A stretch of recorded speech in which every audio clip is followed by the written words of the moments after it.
우리가 앞에서 보았듯이 아우구스티누스는 우리에게 있는 자연적 은사는 부패하였고 초자연적인 은사는 제거되었다라고 이렇게 이야기했습니다. 자연적인 은사는 일반 은총의 영역을 뜻하는 것이고 초자연적인 은사는 특별 은총의 영역을 뜻하는 것입니다. 일반 은총의 영역, 그 사람들이 이 땅에서 서로 더불어 살아가고 무한히 싸우고 무한히 죽이는 그런 것이 아니라 서로 억제하는 정도로 지상의 삶을 살아가는 그 정도의 것은 남겨두셨다. 그런 자연적인 은총은 남겨두셨다. 그럼에도 불구하고 자연적인 은총, 남아있는 은총조차도 온전한 것은 아니다. 부패한 것이다. 이렇게 이야기한 것이고 초자연적인 은사는 바로 구원의 은혜, 하나님의 자녀가 되는 영적인 그러한 복, 이런 것에 대해서는 다 제거되었다. 아무 것도 우리에게 남아있는 것이 없다. 이렇게 말하고 있습니다. 이렇게 운을 떼면서 이제 오성과 의지를 좀 더 강론적으로 이곳에서 칼빈은 살피고 있습니다. 오성과 의지가 다 타락했습니다. 아는 것도 뜻하는 것도.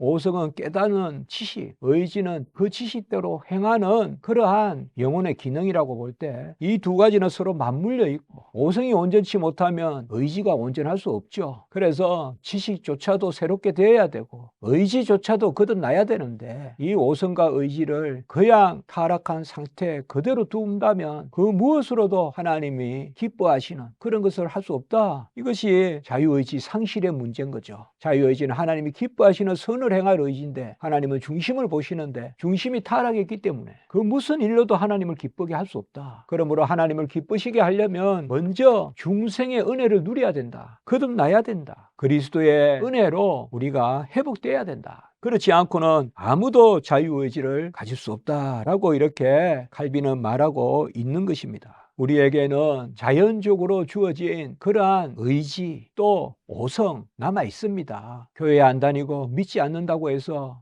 아무 깨달음도 없고 아무 의지도 없이 그렇게 사는 것은 아니지 않습니까? 그래서 하나님이 사람들에게 일반 은총적인 그러한 영역에서 오성도 의지도 남겨두셨습니다. 이 부분은 우리가 기독교 강요 1권 3장에서 5장 사이 이런 부분들을 잘 읽어보시면 되겠죠. 그러나 이러한 하나님이 모든 사람에게 남겨두신 것, 이걸 우리가 자연적 은사라고 해볼까요? 타락한 본성 가운데 있는 은사, 구원의 특별한 은사가 아니라 일반 사람들 누구에게나 남겨두신 그 은사, 이것은 하나님을 영접하는 그까지 나가지 못하죠. 빛이 어둠에 빛이 돼 어둠이 깨닫지 못하는. 그렇지만 모든 사람들에게 하나님이 그래도 당장 소멸하지 않고 이 지상에서 살아가게 하고 더불어 서로 사회를 이루고 정치를 하면서 이렇게 또 도덕 윤리를 서로 세우고 이렇게 살아가게 하지 않습니까? 이 타락한 본성에 자연적으로 주어지는 그러한 오성과 이성은 여전히 우리 가운데 성강들은 빛나고 있습니다. 그렇지만 그것 자체로는 결코 하나님을 알지 못하고 이미 이 지상에서 우리는 그 성광조차도 끄트리는 삶을 산다. 칼빈이 즐겨 쓰는 표현 질식시키고 산다. 그래서 오성도 의지도 다 그 자체로는 하나님께 이를 수는 없고 하나님을 아는 지식까지 나아갈 수는 없고 그저 이 지상의 삶 가운데 우리 인류가 서로 억제하면서 살아가는 정도, 그 일반 은총의 영역에 있을 뿐이다. 이제 여기에서 칼빈은 사람의 오성에 대해서 먼저 다룹니다. 오성에 대해서 다루고 그리고 후반부에 가서 2장 마지막 2절 정도에서 의지에 대해서 그렇게 논합니다. 그래서 오성과 의지에 대해서 이곳에서 논하고 있는데요. 먼저 사람의 오성에 대해서 사람에게는 오성, 진리를 깨달음, 엄격하게 말하면 이성과 오성을 구별할 수 있습니다. 이성은 좀 더 요소적인 그러한 표현이라면 영혼의 지식 요소, 어떤 우리가 뭐라 그럴까요? 메커니즘이라고 할까요? 우리 영혼의 기능 가운데 지식을 얻을 수 있는 영혼의 어떤 그러한 구조라고나 할까요? 능력이라고 할까요? 그게 이성이라면 오성은 그러한 이성이 작용해서 우리에게 기능을 할 때 영혼에, 그래서 영어로 오성은 주로 understanding, 이해로 우리가 많이 번역됩니다. 라틴어로는 intellectus라고 하는데요. 그래서 이성은 라틴어로 ratio, 그리고 영어로는 reason, 이거는 좀 더 법칙, 이거는 규칙, 이게 이성이라면 오성은 그것이 작용해서 이성이 작용해서 깨닫는 거, 이해하는 거, 그게 오성이거든요. 그러니까 타락한 인류에게도 어느 부분이라는 오성이 있습니다. 그래서 사회생활도 하고 또 학문도 하고 그 깨달음 대단하죠. 대단합니다. 그렇지만은 그 깨달음은 궁극적인 하나님을 아는 지식에는 가닿을 수 없죠. 그래서 칼빈은 여기에서 솔로몬을 인용합니다. 전도서를 인용하면서 사람들이 아무리 지혜롭게 된다고 하더라도 그것은 헛되다. 어리석고 하찮은 것에 불과하다라고 이렇게 이야기합니다. 오성, 깨달음, 이것에 대해서 칼빈은 다시 두 방면으로 생각을 해봅니다. 첫째로는 지상의 것들에 대한 깨달음, 두 번째는 천상의 것들에 대한 깨달음. 그래서 먼저 지상의 사안들에 대해서 우리 오성은 어떤 기능을 할까? 지상의 것들에 대해서 우리에게 남겨주신 그러한 오성은 좀 더 많은 기능을 하겠죠. 무엇보다 사람은 사회적 동물이고, 그래서 그 오성에 따라서 사회생활도 하고, 그리고 정치 질서에 따라서 서로 간에 더불어 살고, 또 어떤 공동체, 사회의 선을 추구하기도 하고, 그러한 오성은 남아있다는 것입니다. 그리고 문해 활동과 공예 활동도 한다. 예술 활동을 한다는 것이죠. 그래서 오성이 남아있어서 어떤 보편적인 이해력이 있기 때문에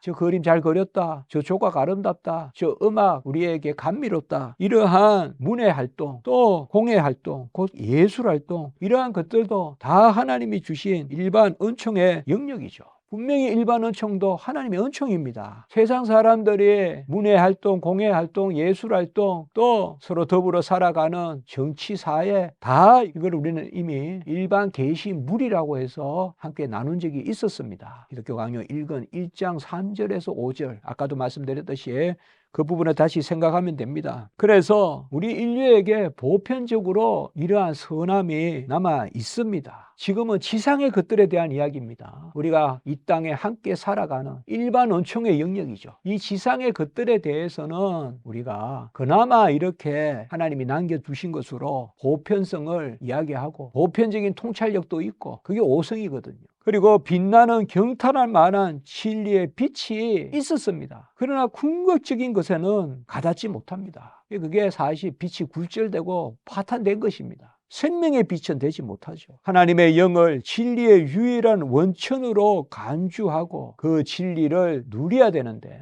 분명히 성령의 일반 은총적 역사가 있습니다. 모든 사람이 누리는 것. 성령은 우주적 역사가 있죠. 꽃이 피고 해가 달이 운행하고, 이것도 성령의 역사고, 저는 이거를 성령의 우주적 역사다. 그러면 모든 사람에게 성령이 역사하는 것, 이거는 성령의 일반 은총적 역사라고 저는 부릅니다. 우리가 그렇게 표현할 수 있겠죠. 성령의 일반 은총의 역사, 일반 은총적 역사는 많은 곳에 보편적으로 미칩니다. 그래서 철학이 있고 법학이 있고 문해 활동이 있고, 그래서 세상 사람들은 심지어 이것을 신들의 발명품이라고도 부르고, 그래서 하나님의 일반 은총적 역사, 성령의 일반 은총적 역사, 이것이 인류의 공동선을 누리게 하고 부살렙과 오홀리압 같이 그러한 재주도 지니게 하고, 사람 안에 있는 모든 뛰어난 것들이 다 하나님이 주신 것입니다. 하나님은 동일한 성령의 능력으로 만물을 채우실 뿐만 아니라, 아까 제가 말씀드렸죠. 성령의 우주적 역사, 그것만 있을 뿐만 아니라 특별히 모든 사람을 성령이 채워주셔서,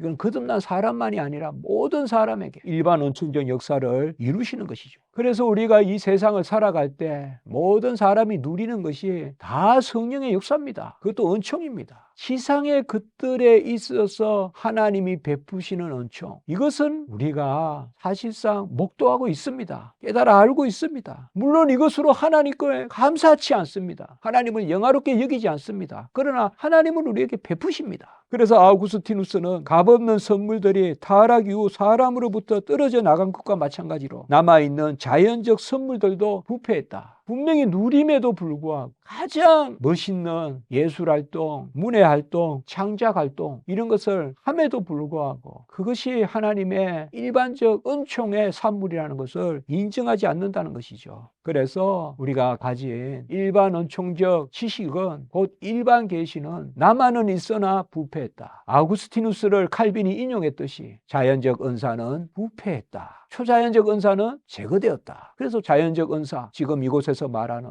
지상의 일들에 있어서 오성, 깨달음이 통찰력이 이렇게 넓게 미침에도 불구하고 혹은 깊이 나타남에도 불구하고 하나님은 그것으로 사람들에게 유익하게 했음에도 불구하고 사람들은 감사하지도 않고 하나님을 영화롭게도 하지 않고 예배치도 않는다. 인류 전체의 본성에는 이성이 고유하게 남아 있습니다. 존재합니다. 그래서 그 이성이 작용해서 깨달음에 이르게 하는 오성도 남아 있습니다. 그러한 일반 은총이 영 없어지지는 않습니다. 그러나 하나님을 찾게 하는 그 특별 은총의 역사까지는 결코 나아갈 수 없습니다. 어떤 사람들은 예리하고 판단이 뛰어나고 배움에 있어서 명민하지만은 그것이 하나님이 베푸신 은혜라는 것, 그것에 나아가지 못하고 사람들은 더 똑똑해질수록 자기가 그저 똑똑한 줄을 안다는 것이죠. 이제 이곳에 대한 부분을 정리해 보겠습니다. 특별히 이곳에서는 칼빈이 오성에 대해서 다루고 있습니다. 우리 인간에게 오성, 특별히 지상적 상물에 대한 오성의 기능에 대해서 말하는데요. 첫째, 타락한 인류에게 자연적 은사의 성강은 남아있으나 부패하여 무지에 질식되었고 초자연적인 은사는 제거되어 그리스도의 중생의 은혜가 없으면 회복이 불능합니다. 자연적 은사, 일반 은총적 은사는 선물이라고 우리가 여기면 됩니다. 일반 은총적 선물은 남아있으나 부패했다. 그러므로 그것으로 예배에 이룰 수 없다. 두 번째, 사람의 오성은 진리에 대한 통찰으로서 지상의 사안들인 사회, 정치, 문화, 공회 이에 대한 보편적인 이해력을 보입니다. 이것이 다 선물입니다. 그러나 그것이 하나님의 선물이라는 데에 대한 감사는 없다는 것이죠. 세 번째, 인류의 공동성과 사람에게 부여된 가장 뛰어난 지식은 성령의 역사로 부여되고 작용합니다. 성령의 일반 은총적 역사라고 칭해볼 수 있는 부분입니다. 네 번째, 그러나 지상의 사안들에 대해서도 사람에게 빛나는 경탄한 만한 진리의 빛이 남아는 있지만 파탄되어 있습니다. 온전치 않다는 것입니다. 그래서 자연적 산물들이 부패했다는 것입니다. 하나님이 우리에게 모든 사람에게 부여하신 그러한 신성에 대한 의식, 종교의 시야, 양심, 모든 피조물 가운데 하나님의 능력과 신성을 새겨주셨어도 사람은 그것에 대한 오성의 깨달음으로는 하나님께 궁극적으로 나갈 수 없다. 그러나 그것이 지상의 것들에는 현저하게 남아서 작용하고 있다. 이것이 칼빈이 바라보는 입장인 것입니다.